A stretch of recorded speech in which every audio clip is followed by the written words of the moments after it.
Hello students, today we will be starting with the second chapter of physics, that is force and laws of motion. Force होता क्या है?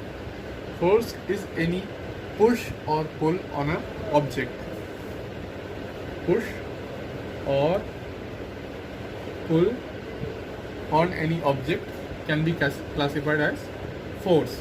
कोई भी object रखा है, जैसे कोई बॉक्स रखा है, इसको कहीं से पुश कर रहे हैं या फिर कोई आगे से पुल कर रहा है, तो दिस पुश और pull is known as force.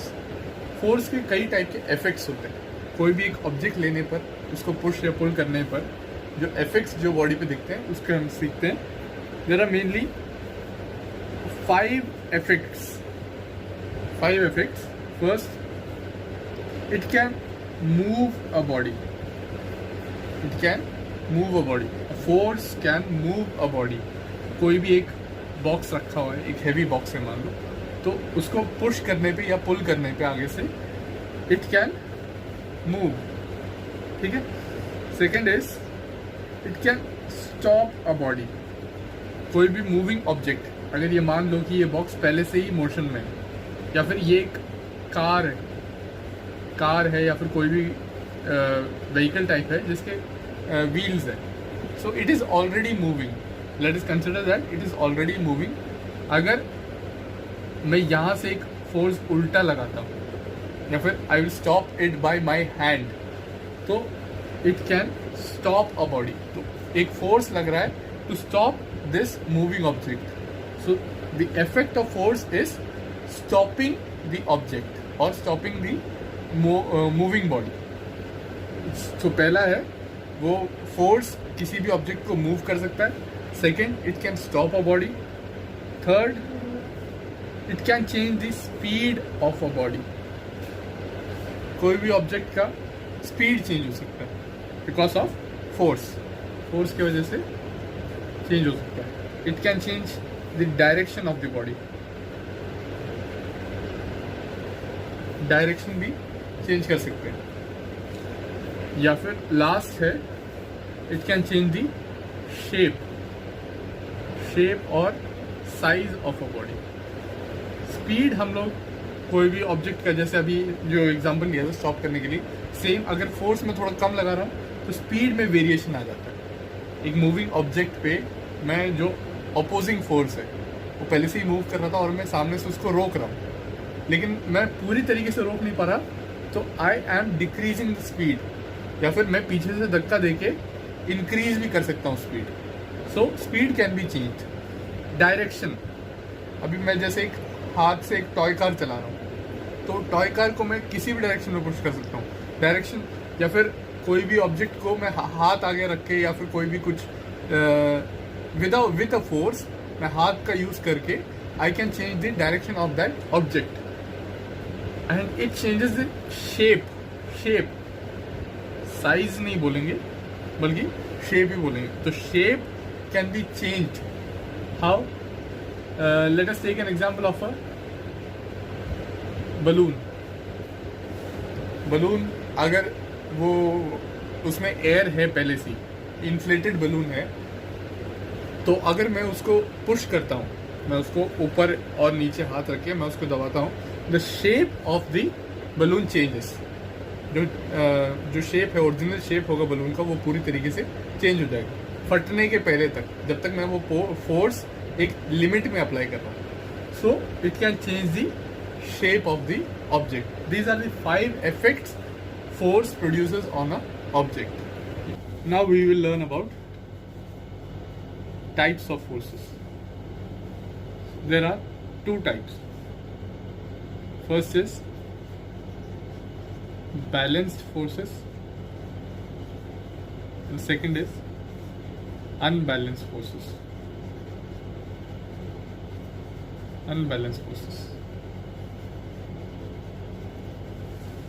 ठीक है. एक एग्जाम्पल लेके हम समझेंगे. Let us consider a object और अ वेरी हैवी बॉक्स. एक हैवी बॉक्स को हम एक ऑब्जेक्ट की तरह अभी मान लेते हैं. ठीक है. So there are some forces acting on the box, हमेशा कुछ फोर्सेस उस बॉक्स पे एक्ट कर रहे होते हैं।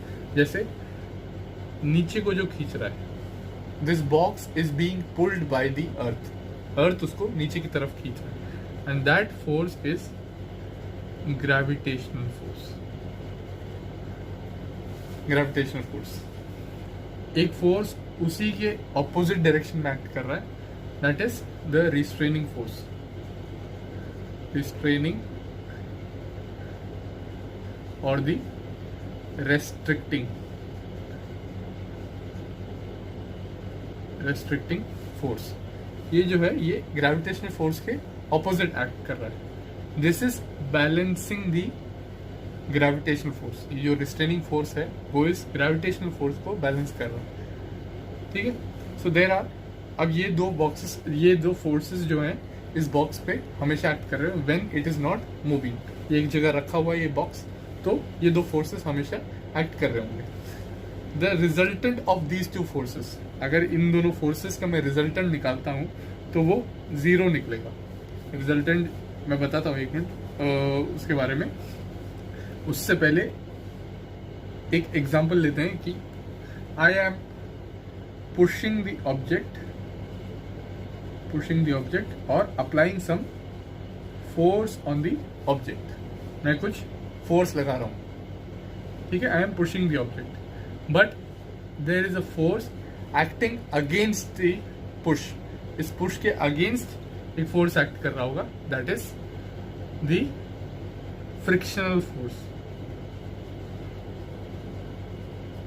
फ्रिक्शन या फिर friction force, that is this force is restricting the body to move, वो उसको रोक रहा है।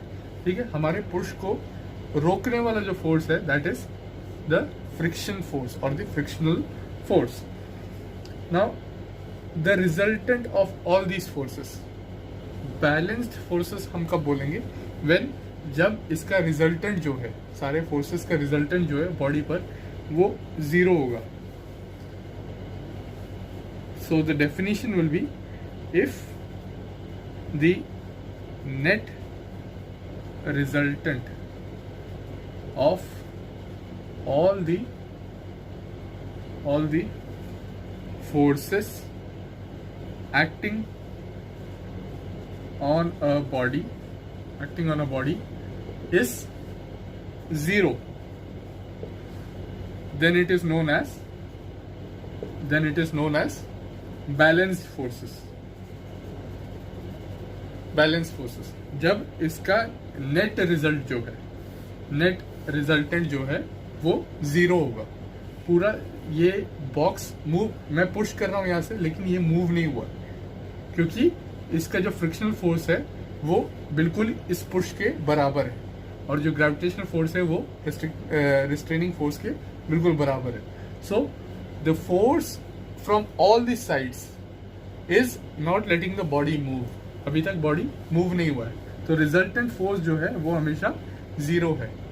व्हेन द रिजल्टेंट फोर्स, चारों फोर्सेस को रिजल्टेंट जो मिलता है वो सम या फिर रिजल्टेंट फोर्सेस जो है वो जब 0 आता है, then it is known as balanced forces. Now if we change the conditions a little,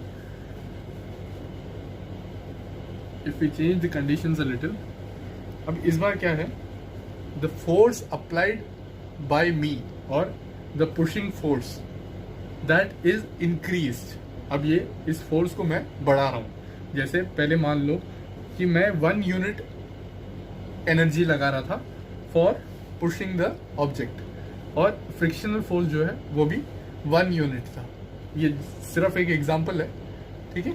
तो 1 यूनिट फोर्स लगा रहा था मैं for pushing, and the frictional force also 1 unit, but now I increase the force, now I am applying 2 unit of force, so the force here has changed। अब क्या होगा कि ये बॉडी मूव होने लगेगा क्योंकि फ्रिक्शनल फोर्स 1 था, ठीक है।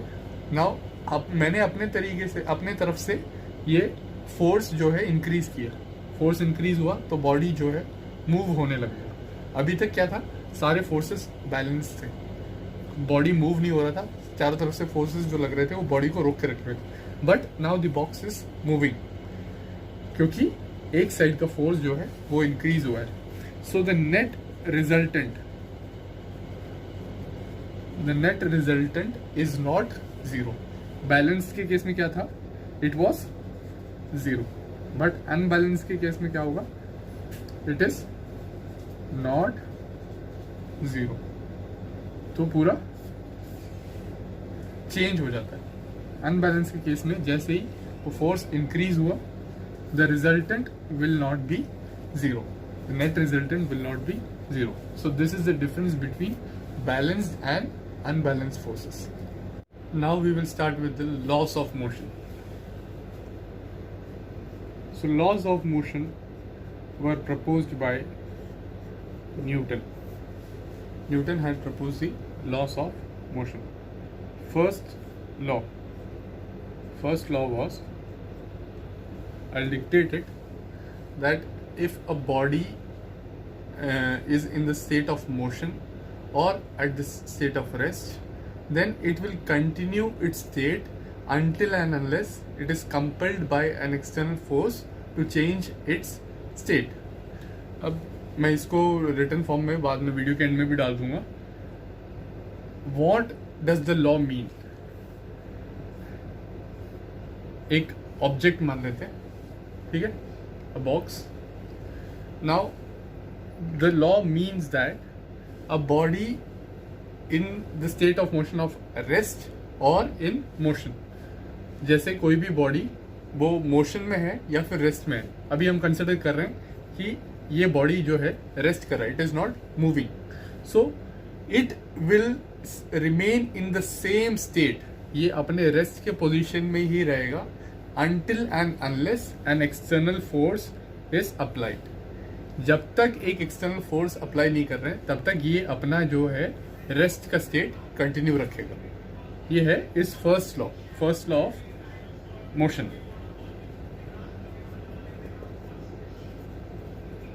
First law of motion.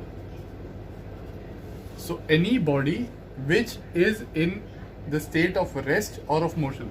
अभी जैसे इसको मान लेते हैं कि ये बॉडी मोशन में है, ठीक है, this body is already moving. तो ये तब तक मूव करती रहेगी जब तक एक एक्सटर्नल फोर्स इसको रोकेगी नहीं. बाहर से कोई एक्सटर्नल फोर्स या फिर कुछ भी एक्सटर्नल फोर्स जब तक इसको रोकेगी नहीं तब तक ये अपना मोशन कंटिन्यू करता रहेगा, ठीक है. Now the definition, as the definition suggests, कोई भी बॉडी जो है वो अपना मोशन या फिर रेस्ट का स्टेट जो है कंटिन्यू करता रहेगा.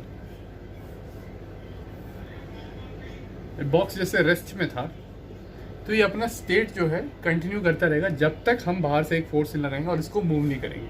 तो जब तक कोई बाहर से फोर्स नहीं लग रहा है इट विल कंटिन्यू इस रेस्ट स्टेट. और इस टेंडेंसी को tendency of remaining in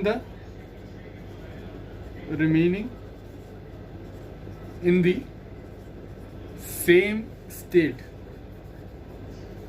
वो रेस्ट हो सकता है या फिर रेस्ट हो सकता है या फिर मोशन हो सकता है, is known as इनर्शिया. ये बहुत ही इंपॉर्टेंट टर्म है. जैसे फर्स्ट लॉ है, फर्स्ट लॉ से ही रिलेटेड एक टर्म है इनर्शिया.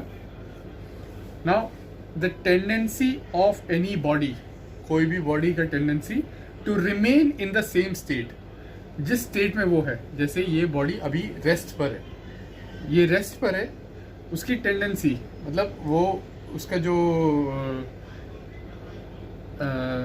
उसी स्टेट में रहने का जो क्षमता है या फिर जो क्षमता ही कहेंगे उसे, ठीक है. तो उसी स्टेट में रहने का जो टेंडेंसी है उसको हम इनर्शिया कहते हैं. अगर वो रेस्ट में है तो वो रेस्ट में ही रहेगा, अगर वो मोशन में है तो वो मोशन में ही रहेगा, उसी टेंडेंसी को वो फॉलो करेगा. सो this is called inertia. Inertia के एग्जाम्पल जैसे मैं दूं तो इनर्शिया को रोकने के लिए काफ़ी सारे एग्जाम्पल्स हम लोग डेली लाइफ में देखते हैं। उसमें से एक सिंपल जो बताता हूँ, जैसे हम कोई कार में ट्रैवल कर रहे हैं, मान लो कि हम एक कार में ट्रैवल कर रहे हैं और कार की स्पीड जो है that is 50 kilometre per hour. ठीक है, इसके अंदर कुछ पर्सन बैठे होंगे, कोई इंडिविजुअल जो बैठा होगा। Now when the car is moving in the front direction, the person दो सिटिंग, वो बैठा हुआ है, उसके बाद भी उसमें एक मोशन है। He is also moving at the speed of 50 kilometre per hour, वो भी एक मोशन के स्टेट पे, because the car is moving, so he is also moving at the speed of 50 kilometre per hour, वो भी 50 kilometre की speed पर travel कर रहा है। एंड जैसे इनर्शिया की बात की थी, inertia, tendency to remain in same state। Her body का अपना एक inertia होता है। every body has some inertia।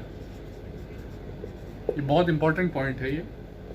Every body has some inertia, हर बॉडी का अपना अपना एक इनर्शिया होता है। ठीक है, अब इनर्शिया के हिसाब से क्या है, it will remain in the same state, जिस स्टेट में है उसी स्टेट में रहना चाहेगा। ठीक है, every body will tend to remain in the same state. जैसे हमने बॉक्स का एग्जांपल लिया था, बॉक्स अगर मूव नहीं कर रहा है तो वो उसी स्टेट में रहना चाहेगा अनटिल एंड अनलेस एक फोर्स बाहर से अप्लाई किया। तो ये दोनों जो है, इनर्शिया और फर्स्ट लॉ ऑफ मोशन, वो दोनों पूरे तरीके से इंटरलिंक्ड है। ठीक है, नाउ अब इस एग्जांपल से समझते हैं। The car is moving at speed of 50 kilometres and the person sitting inside is also at a speed of 50 kilometre. ठीक है, जैसे ही कार में ब्रेक अप्लाई करते हैं, तो ब्रेक अप्लाई करते क्या होगा, कार का स्पीड डिक्रीज हो रहा है, उसके साथ साथ जो पर्सन मोशन में था उसका स्टेट क्या है, अब रेस्ट में चेंज हो रहा है, उसका स्टेट एकदम से रेस्ट में चेंज हो रहा है। So he the inertia of the body is being opposed. उसका जो मोशन था, उसका जो स्टेट था, वो हम चेंज करने की कोशिश कर रहे हैं। तो क्या होगा, पहले वो बॉडी उसको रिएक्ट करेगा। वो कैसे रिएक्ट कर रहा है, जो 50 किलोमीटर स्पीड पे था, वो एकदम से क्या होगा कि वो पर्सन आगे को फ्रंट की तरफ को वो एकदम से एक झटका लगेगा। ठीक है, because the speed is decreasing instantly, मतलब वो एकदम से बिना बताए या फिर वो स्पीड चेंज कर रहे हैं। तो वो इस वजह से क्या है, the body will take a jerk, वो एक झटका लेगा। ठीक है, इसी वजह से जो कार में जब बैठते हैं तो सीट बेल्ट पहनने को कहते हैं कि मतलब जैसे ही हम स्पीड डिक्रीज कर रहे हैं, एकदम से स्पीड डिक्रीज करने की ज़रूरत भी पड़ी, ब्रेक लगाया, तो वो बॉडी जो है, जो मोशन में था, वो एकदम से रेस्ट में आएगा। तो he will move in the front direction, वो आगे जाके वो किसी भी ग्लास पे लग सकता है या फिर किसी और चीज़ पे लग सकता है। तो इस वजह से वो बेल्ट पहनने को कहते हैं, to decrease the factor of inertia, वो इनर्शिया को कम करने के लिए। अब जैसे मैंने बोला, every body has some inertia, हर बॉडी का अपना अपना एक इनर्शिया होता है, वो चाहे रेस्ट के लिए हो या मोशन के लिए हो। ठीक है, सो कोई भी बॉडी का जितना ज़्यादा इनर्शिया होगा, इनर्शिया जितना ज़्यादा होगा उतना ज़्यादा फोर्स लगाना पड़ेगा। अब इनर्शिया बढ़ रहा है तो फोर्स भी उतना ज़्यादा लगाना पड़ेगा उसका स्टेट चेंज करने के लिए। मोशन में होगा तो रेस्ट में लाने के लिए, या रेस्ट में होगा तो मोशन में लाने के लिए। तो फर्स्ट पॉइंट हमने पढ़ा था, जो इम्पोर्टेंट पॉइंट था कि every body has inertia as inertia. Second point जो है, greater body with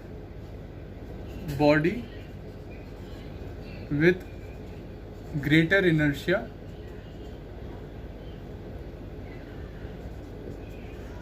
greater inertia will require more force या greater force to change its state. ठीक है. थर्ड पॉइंट जो आता है, inertia of the body depends on the